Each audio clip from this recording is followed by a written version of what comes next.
जहां जहां संकल्प लीजिए कि जहां जहां जनता दल यूनाइटेड लड़ रही है वहां वहां उसको हराना है। Prashant Kishor is the sharpest politician जो कि अभी इस वक्त बिहार की राजनीति में खुद रणनीति बना रहे हैं। नीतीश कुमार के पास में एक ऐसा बेल्ट या समझ लीजिए सीटों का एक ऐसा आंकड़ा हमेशा रहता है जो एक वैक्यूम क्रिएट करता है दोनों ही बड़े घटकों के लिए। कुर्सी से चिपके रहने का लालच जो है वही नीतीश कुमार में है। उनको बिहार के विकास से कोई लेना देना नहीं है। एक बात बहुत स्पष्ट हो गई कि नीतीश कुमार भी कहीं इधर उधर जा सकते हैं, उनको भी साधना बड़ा जरूरी है। नमस्कार, मैं हूं श्रद्धा, आप देख रहे हैं भारत एक्सप्रेस का लाइव।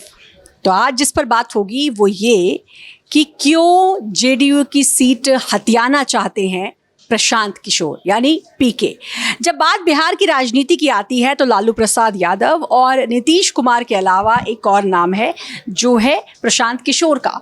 उसके बिना बिहार की राजनीति बिल्कुल अधूरी है। और अब प्रशांत किशोर जो कि अपनी पार्टी लेकर आए, जनस्वराज पार्टी, और उसके बाद जिस तरह से उन्होंने लोगों से ये अपील की है कि जहाँ जहाँ जेडीयू की सीटें हैं वहाँ पर उनको हटा दो, वहाँ से उन जेडीयू को उखाड़ फेंको, इस तरीके के बयान के बाद अब बिहार की सियासत में और क्या कुछ देखने को मिलेगा या किस तरह की हलचल आएगी, इसी पर हम बात करेंगे। और इस पर बात करने के लिए मेरे वरिष्ठ पत्रकार, मेरे सहयोगी हमारे साथ जुड़ चुके हैं, डॉक्टर प्रवीण तिवारी।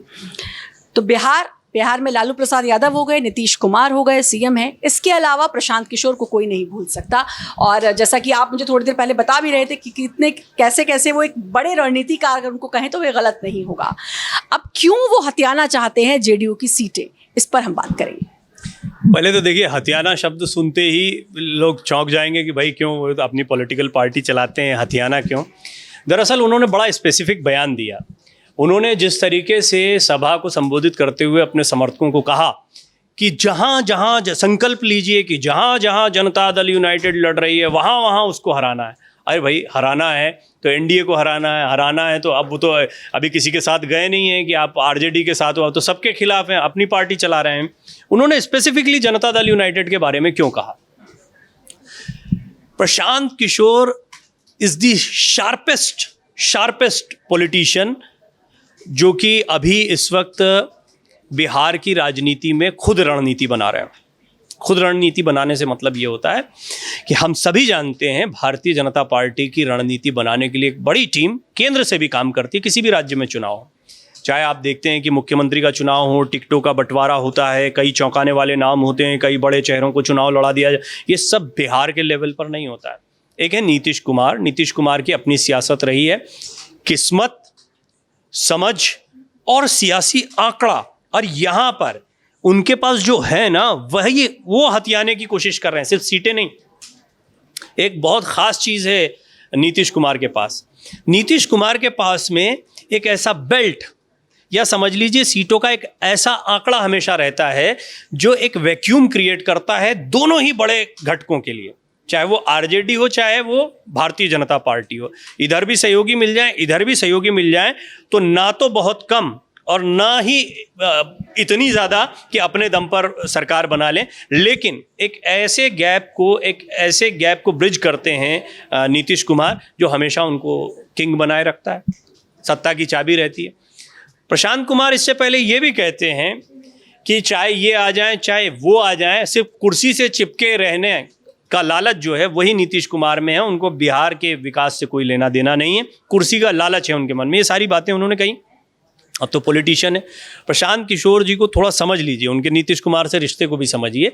वो जनता दल यूनाइटेड में एक समय पर यह माना जा रहा था कि पार्टी जो है बस अब उसके सर्वे सर्वा बनने जा रहे हैं। महासचिव के पद तक तो गए, वो भी बहुत महत्व का पद होता है, और नीतीश कुमार के सबसे विश्वस्त लोगों में से एक बने। उनके बारे में एक बात कही जाती है, मुझे याद है कि मेरी कुछ एनालिसिस थी, वो बहुत दर्शकों ने पसंद की, बड़ा उस समय चलती थी जब प्रशांत किशोर की कांग्रेस के साथ नज़दीकियां चल रही थी। भारत जोड़ो यात्रा नहीं निकली थी तब, उससे पहले की बात है।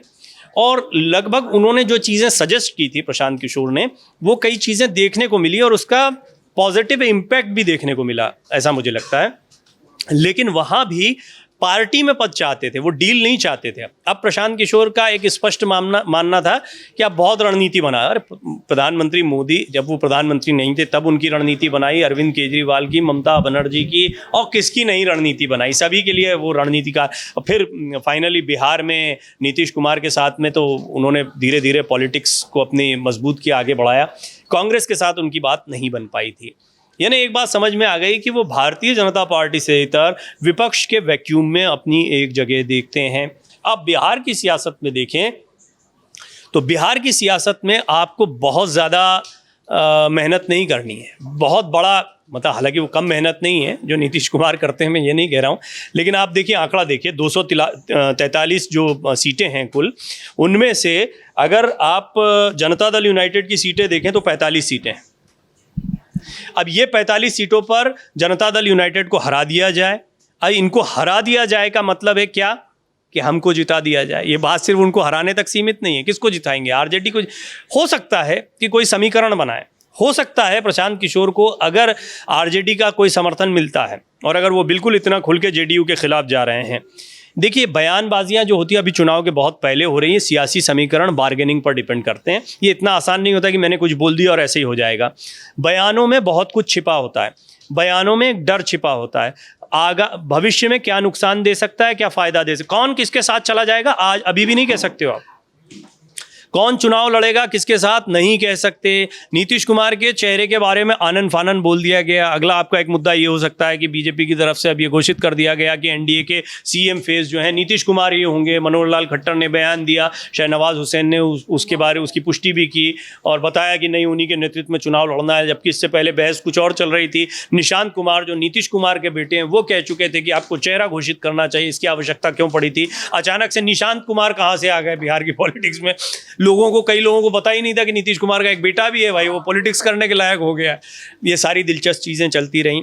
इस सब के बीच में एक बात बहुत स्पष्ट हो गई कि नीतीश कुमार भी कहीं इधर उधर जा सकते हैं, उनको भी साधना बड़ा जरूरी है।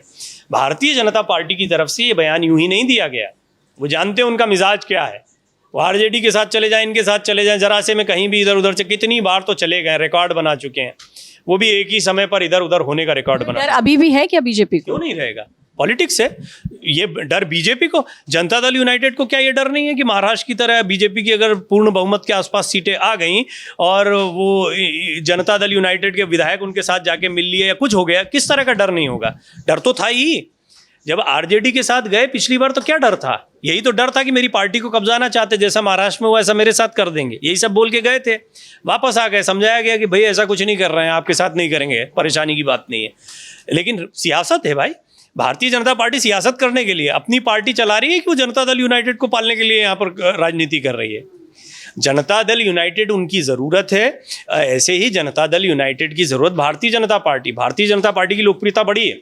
मैं आपको बता दूं, बिहार में ही नहीं हर राज्य में भारतीय जनता पार्टी ने खुद को मजबूत किया है। लेकिन खुद को मजबूत करना, जैसे आप पश्चिम बंगाल को देखते हैं, पश्चिम बंगाल में भारतीय जनता पार्टी इतना अच्छा प्रदर्शन करते करते आज दूसरे नंबर की बड़ी पार्टी बन गई है, लेकिन फिर भी सत्ता से दूर है। लेकिन भारतीय जनता पार्टी कभी दूसरे नंबर की भी पार्टी बनेगी किसी ने सपने में भी नहीं सोचा था, हो गया। बिहार में आज सबसे मजबूत ताकतें दो दिखाई देती हैं, और पिछले चुनाव के अनुसार बता रहा हूं, अभी वर्तमान में तो स्थितियां मुझे लगता है और बदल गई होंगी, ऐसा मेरा आकलन है। लेकिन आने वाले चुनाव में पता लगेगा। कुछ बिहार की जनता का मूड आप कह नहीं सकते, बहुत सारे अलग अलग मसलों पर और बहुत इमीडिएट कई मुद्दे उठते हैं, उन पर चुनाव लड़ा जाता है। तो एक आरजेडी दिखाई पड़ती है, एक बीजेपी दिखाई देती है, तो दो बड़े दलों की लड़ाई दिखाई पड़ती है। जैसे कि भारतीय जनता पार्टी की आपको 78 सीटें दिखाई देती हैं, और यहाँ पर अगर हम बात करें विपक्ष की तो आरजेडी की भी 79 सीटें दिखाई देती हैं। यानी आपको 79 और 78 ये दो बड़े दल दिखाई देते हैं। और 243 में अगर आप भारतीय जनता पार्टी की बात करें तो मुझे लगता है कि उनकी कोशिश इस बार 100 का आंकड़ा पार करने की रहेगी। बड़ी चुनौती है, हालांकि 100 ही नहीं, वो तो चाहेंगे 120 का आंकड़ा पार कर जाएं, वो तो चाहेंगे पूर्ण बहुमत आ जाए। लेकिन सीटों का बंटवारा पहले तो कैसे होता है जनता दल यूनाइटेड और बीजेपी के बीच में, उस पर नज़र नीतीश कुमार की भी रहेगी। इस सब के बीच में प्रशांत किशोर, जिनकी बात से आपने बातचीत को शुरू किया था, प्रशांत किशोर का ये मन है कि अगर वो, आप देखिए जनता दल यूनाइटेड अगर 45 सीटें लाकर सत्ता की चाबी अपनी जेब में रख सकती है, तो क्यों ना प्रशांत किशोर वही चाबी रख लें अपने पास। प्रशांत किशोर इतनी सीटें रखना चाहते हैं अपने पास कि किसी भी दल को या कुछ दलों के समूह को अगर वो समर्थन करें, या कोई भी एक ऐसा समूह बनता है जो एंटी बीजेपी बनता है, उसमें वो शामिल हों और महत्वपूर्ण पद पर आ पाएं, कोई भरोसा नहीं है। तो नीतीश कुमार की स्ट्रेटेजी पे चलना चाहते हैं। इस देश में मधु कोड़ा भी मुख्यमंत्री बने हैं। हमने इस देश में, हालांकि अब वो सियासत बहुत दूर हो गई जब से ये परवान चढ़ी है भारतीय जनता पार्टी की, और इसीलिए देख रहे हैं कि आप तमाम राज्यों में आप जनता को चुनते हुए देख रहे हैं कि भारतीय जनता पार्टी को हर विधानसभा चुनाव में जीत मिल रही। झारखंड है और आपका जम्मू कश्मीर है, ऐसे कुछ चुनाव एक्सेप्शंस भी हैं उसके, लेकिन ओवरऑल बड़े चुनाव में, चाहे वो मध्य प्रदेश है, चाहे वो गुजरात है, चाहे वो महाराष्ट्र है, चाहे वो हरियाणा है, अभी दिल्ली में हाल में जीत मिली, इस सभी बड़े राज्यों में जीत मिल रही। दक्षिण की राजनीति अलग है, वो तो एक अलग चर्चा का विषय। बिहार की सियासत हमेशा से अलग रही है, मिजाज ही अलग है, उसके बारे में कुछ भी कहना बड़ा मुश्किल है और इसीलिए अभी तक चला। अब क्या वहां पर माहौल इतना बदला है पॉलिटिकल की भारतीय जनता पार्टी अपने दम पर 100 से ज़्यादा सीटें, 110 से ज़्यादा सीटें ला पाए, पूर्ण बहुमत के आसपास पहुंच पाए, देखना होगा। ऐसा भी होता है और कुछ सीटें इधर उधर पड़ती हैं तो साथ में कौन आएगा। देखिए अभी चिराग पासवान, जीतन राम मांझी, ये भी सहयोगी, इनको भी नहीं भूलना चाहिए, इनको भी कुछ कुछ सीटें मिलेंगी, इनका भी प्रदर्शन रहेगा कुछ कुछ सीटों पर।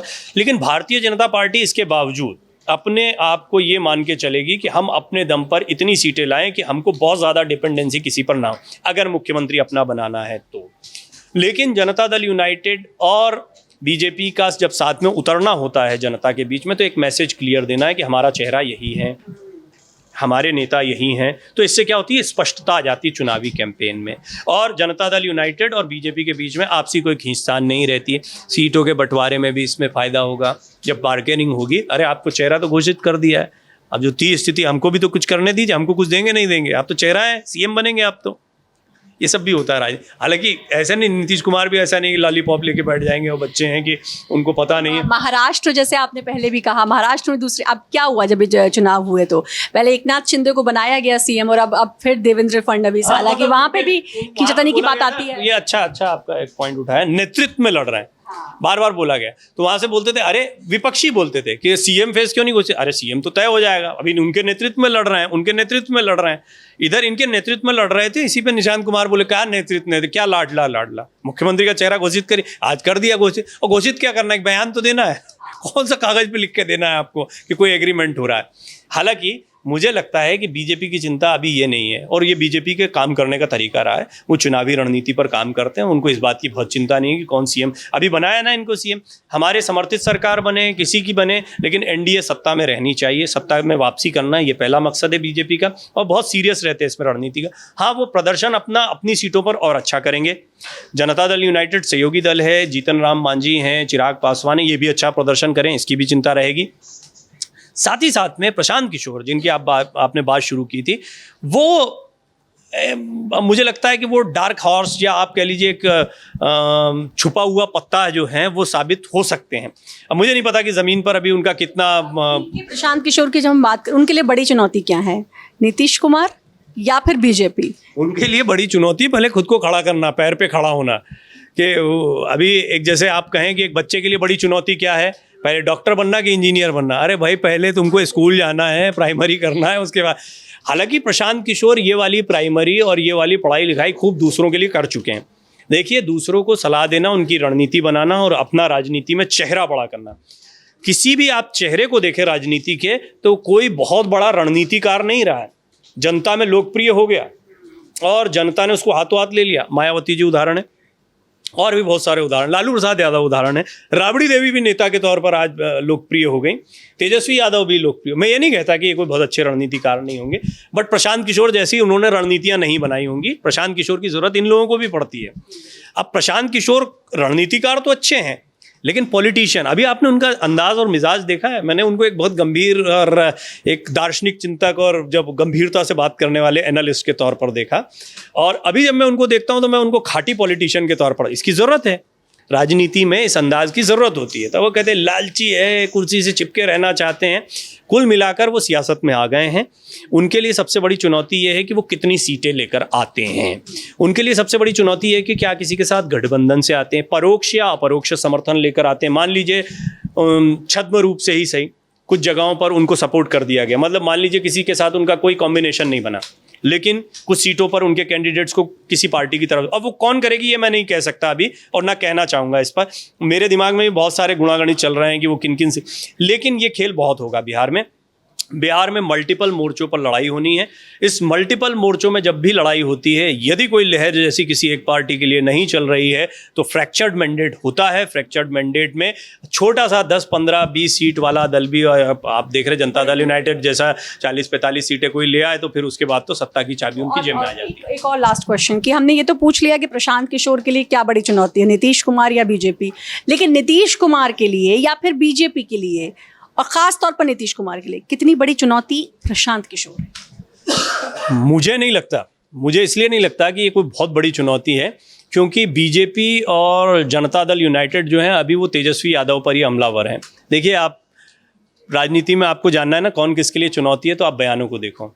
आपने देखा प्रशांत किशोर ने तेजस्वी के खिलाफ नहीं बोला, कुछ बोलते हैं ऐसा नहीं, लालू प्रसाद यादव परिवार बोला भी होगा पहले, लेकिन अभी वो हमलावर किस पर है?